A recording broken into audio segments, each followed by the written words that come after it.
नमस्कार मैत्रिणींनो, माझ्या या यूट्यूब चॅनलवरती आपलं सर्वांचं अगदी मनापासून स्वागत आहे। तर आजच्या ह्या व्हिडिओमध्ये आपल्याला 33 इंच 3 पीस प्रिन्सेस कट ब्लाउजची डायरेक्ट अस्तरवरती कटिंग करून घ्यायची आहे। तर त्याच्यासाठी मैत्रिणींनो व्हिडिओ स्किप न करता पूर्ण बघा आणि आवडल्यास नक्की लाईक करून सबस्क्राइब करा। मेजरमेंट हे स्क्रीनवरती दाखवलेलं आहे। तयार उंची आहे 14 इंच, त्याच्यात 1 इंच प्लस करून 15 इंचावरती 2 खुणा करून सरळ रेष ओढून घेतली। त्याच्यानंतर मग शोल्डर घेतलं 5 इंच आणि मुंडा घेतला 5.5 इंच। मागचा गळा डीप आहे म्हणून मग शोल्डर घेतलं 5 इंच। त्याच्यानंतर मग मुंड्याच्या ज्या काही 2 रेषा आहेत त्या मोजून अशा पद्धतीने मुंडा आखून घेतला। त्याच्यानंतर मग छातीचा चौथा भाग 8.25 इंच, 33 साइज आहे तर त्याचा चौथा भाग 8.25 इंच आणि त्याच्या पुढे 1.5 इंच शिलाई मार्जिन आपण आधी मागच्या साइडची कटिंग करून घेत आहोत। त्याच्यानंतर मग आपल्याला कमर मोजून घ्यायचा आहे। तर कमर आहे 29 इंच, त्याचा चौथा भाग 7.5 इंच, मागचा 1 इंचाचा टक्स आणि त्याच्या पुढे 1.5 इंच शिलाई मार्जिन मोजून अशा पद्धतीने सरळ रेष ओढून घेतली। नंतर मग गळा ओपन करायचा आहे 2 इंचावरती आणि त्याच्यानंतर मग आपल्याला मागच्या मुंड्याचा शेप देण्यासाठी इथं मी इंची टेपच्या 3 लाईन इतकं तिरकस रेषा ओढून घेतली आणि लहान साइज असल्यामुळे मी 1 इंचावरती अशा पद्धतीने सरळ रेष ओढून आणि मागच्या मुंड्याचा शेप आपल्याला देऊन घ्यायचा आहे। तर काखेत चुन्या घोळ येऊ नये याच्यासाठी मग हे अंतर सुद्धा थोडं कमी घेणं खूप गरजेचं आहे। खालच्या बाजूला 5 इंच इतका तिरकास उतार देऊन घेतला आणि मुंडा बरोबर अशा पद्धतीने बरोबर मुंड्याचा शेप देऊन घेतला। त्याच्यानंतर शिलाई मार्जिन सोडून आणि मुंडा तर तो आहे 7.5 इंच। मागचा गळा आहे 9.5 इंचाचा, अर्धा इंच शिलाई मार्जिन पकडून आणि 10 इंचावरती चौकोन बॉक्स तयार करून आणि गोल गळा आखून घेतला। डीप गळा आहे म्हणून शोल्डर उतार देऊन घेतला 5 इंचावरती।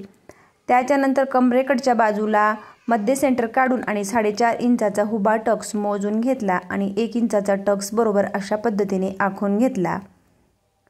नंतर मग टक्स देतो तेव्हा तिरकस होऊ नये म्हणून खालच्या बाजूला अर्धा इंच बरोबर तिरकस केलं आणि पूर्ण मागच्या साईडचा पार्ट रेडी करून आणि पूर्ण कटिंग करून घेतली। नंतर मग आपल्याला फ्रंट साईडची कटिंग करून घ्यायची आहे। तर सर्वात आधी सरळ रेष ओढून घेतली आणि पुढच्या साईडसाठी आपल्याला बरोबर जी काही मी पार्ट मागची साईडचा तयार करून घेतलेला आहे तो पार्ट ठेवून घेतला आणि सर्व अशा पद्धतीने कॉपी करून घेतलं। परंतु कॉपी करण्याआधी जी काही सरळ रेष ओढून घेतली तिच्याजवळ 5 इंच अंतर मी एक्स्ट्रा वाढवून घेतलं कारण आय हुकसाठी।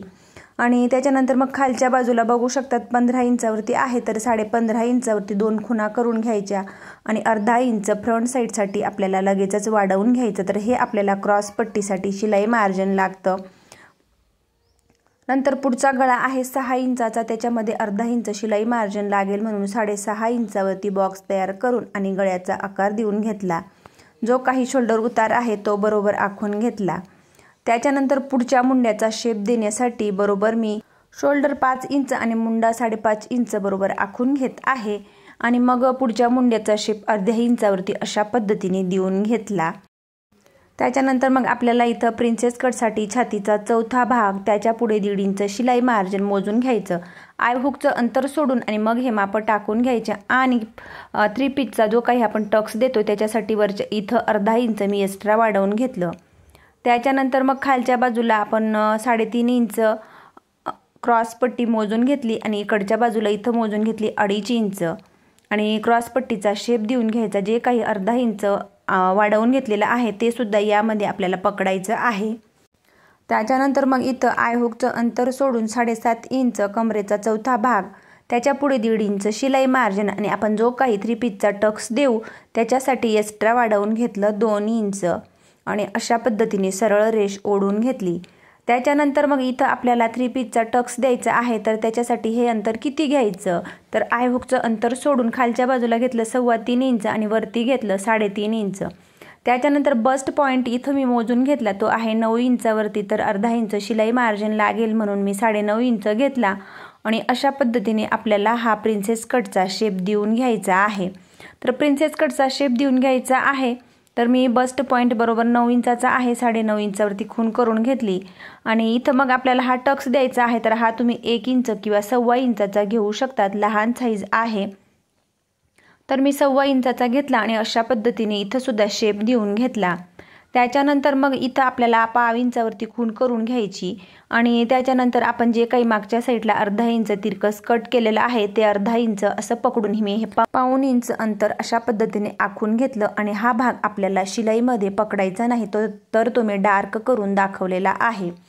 तर बघू शकतात अगदी सोप्या पद्धतीत मी इथं हे पुढची साईड आणि मागच्या साईडची पूर्ण ड्राफ्टिंग करून घेतलेली आहे। तर सर्व मी आता इथं तुम्हाला क्लिअर करून दाखवणार आहे। मागच्या मुंड्याचा शेप आपल्याला इथं पकडायचा नाही। तर सर्वात आधी मी जे काही आखून घेतलं आहे परफेक्ट त्याच मापावरती इथं आपल्याला कटिंग करून घ्यायची आहे, जेणेकरून माप वाढणार नाही। हे लक्षात ठेवत जेवढं आखून घेतलं त्याच मापावरती आपल्याला कटिंग करून घ्यायची। तर आता तुमचं क्लिअर लक्षात आलं असेल। शोल्डर घेतलं 5 इंच आणि मुंडा घेतला 5.5 इंच। त्याच्यानंतर पुढचा गळा आहे 6 इंचाचा, अर्धा इंच शिलाई मार्जिन घेऊन 6.5 इंचावरती घेतला। बस्ट पॉईंट आहे 9 इंचाचा, त्याच्यामध्ये अर्धा इंच शिलाई मार्जिन घेऊन आणि तो बघू शकतात मी 9.5 इंच इतका घेतलेला आहे। त्याच्यानंतर मग टक्ससाठी हे अंतर घेतलं 3.25 इंच आणि वरती घेतलं 3.5 इंच। क्रॉस पट्टी खाली घेतली 3.5 इंच, इथं घेतली 2.5 इंच। नंतर हा टक्स मी घेतला 1.25 इंचाचा आणि त्याच्यासाठी जे काही शिलाई मार्जिन लागेल मी ते बरोबर इथं मोजून घेतलं। त्याच्यानंतर मग कमर आय हुकचं अंतर सोडून कमरेचा चौथा भाग 1.5 इंच शिलाई मार्जिन आणि 2 इंच अंतर वाढवून घेतलं आणि वरच्या बाजूला छातीचा चौथा भाग 1.5 इंच शिलाई मार्जिन आणि पुढे अर्धा इंच वाढवून घेतलं। तर आता तुमचं क्लिअर लक्षात आलेलं असेल। आणि त्याच्यानंतर मग बघू शकतात मी अशा पद्धतीने कटिंग करून घेत आहे आणि मी हे जेव्हा कटिंग केली किंवा माप टाकले तर ते माप सुद्धा मी तिथं बरोबर हे अंकित करून दाखवलेले आहेत। तर मैत्रिणींनो तुम्ही सुद्धा अशा पद्धतीने नक्की एकदा ट्राय करून बघा। तर साईज जरी तीच असली तरी प्रत्येकाची बाकीची माप ही वेगवेगळी असू शकतात, बस्ट पॉईंट किंवा कमर किंवा मुंडा घेर। तर या पद्धतीने तुम्ही सुद्धा एकदा नक्की ट्राय करून बघा आणि माझा व्हिडिओ आवडल्यास लाईक करा, शेअर करा आणि चॅनलवरती नवीन असल्यास चॅनलला सबस्क्राईब करून जवळच असलेल्या बेल आयकॉनला प्रेस करा, म्हणजेच माझ्या अशा येणाऱ्या नवनवीन व्हिडिओची अपडेट तुम्हाला येत राहील। आणि तुम्हाला या व्हिडिओचा बाहीचा जो काही व्हिडिओ आहे तो तुम्हाला बघायचा असेल तर आपल्या चॅनलवरती त्याचा डिटेल व्हिडिओ अपलोड केलेला आहे, तिथं जाऊन तुम्ही चेकआउट करू शकतात आणि परफेक्ट बाहीची कटिंग करू शकतात।